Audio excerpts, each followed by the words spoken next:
get on tape is tell me about the neighborhood you grew up and things you heard, and even the thing that you were the eldest, you had to take care of. I was the oldest of 5 kids, and my father was sick when I was a sophomore in high school, and when I was in college he wasn't able to work at all, so I had to take some responsibility for supporting the family. And my mother was working, and I was working of the midnight to 8 shift at Delta Airlines, and then going to school full-time during the day. And incidentally, this experience really came in handy when I was listening. Okay, please go ahead. It came in handy when I was listening to people in Lawndale. I remember sitting in the living room one night with a widow who had 4 kids. She and her mother lived together. Between them, they were making $9,000 a year. The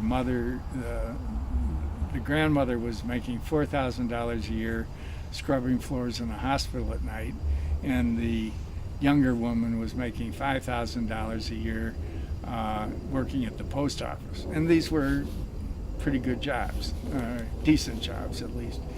And Mrs. Arbertha said to me, with a tear running down her cheek, "I think I could make it if I didn't have this huge house payment."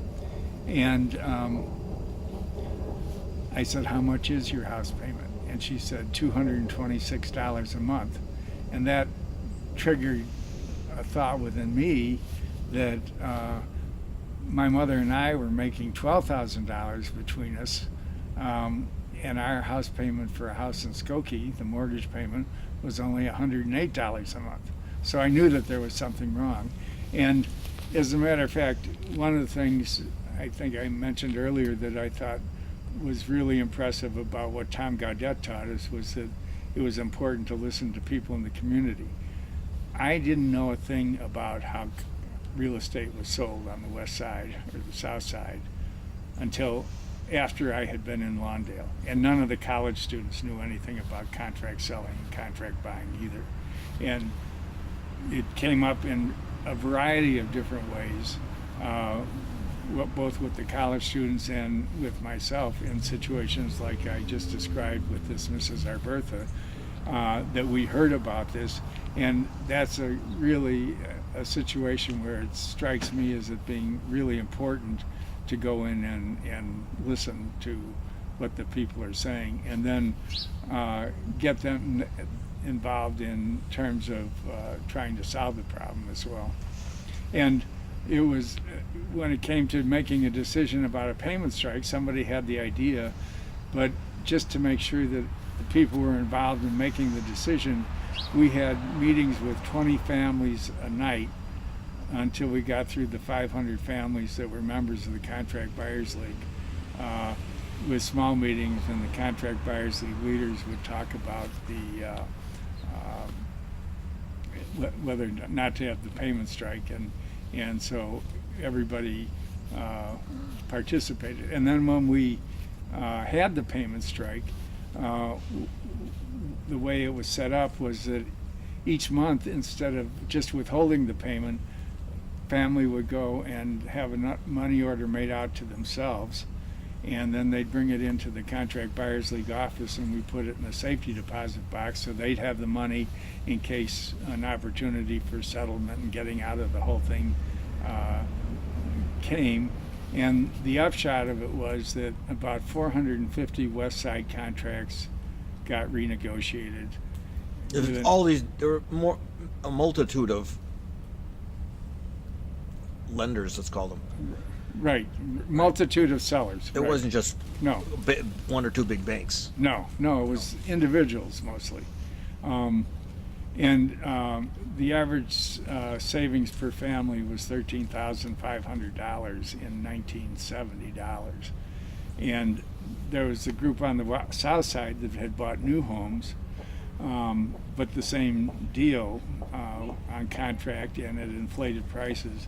and that seller wouldn't make any adjustments. And what happened was that they had, by the time they got evicted, they had $10,000-15,000 saved up, and as they said, we just went out and bought better houses. And so it was kind of a win-win situation for both sides of the contract buyers group that occurred. Did this lead to changes in lending policies or in Illinois real estate law? Yeah, well, a couple of things happened. One was the contract selling virtually stopped. People figured out new ways of screwing black folks, but contract selling really stopped. The other thing was that the Community Reinvestment Act came about, and that was a result of, at least in large part, because of the Contract Buyers League effort. And this became very controversial just a couple of years ago, the Contract Reinvestment Act. They were blaming the housing crisis on it. Right, right. What's your view of what happened?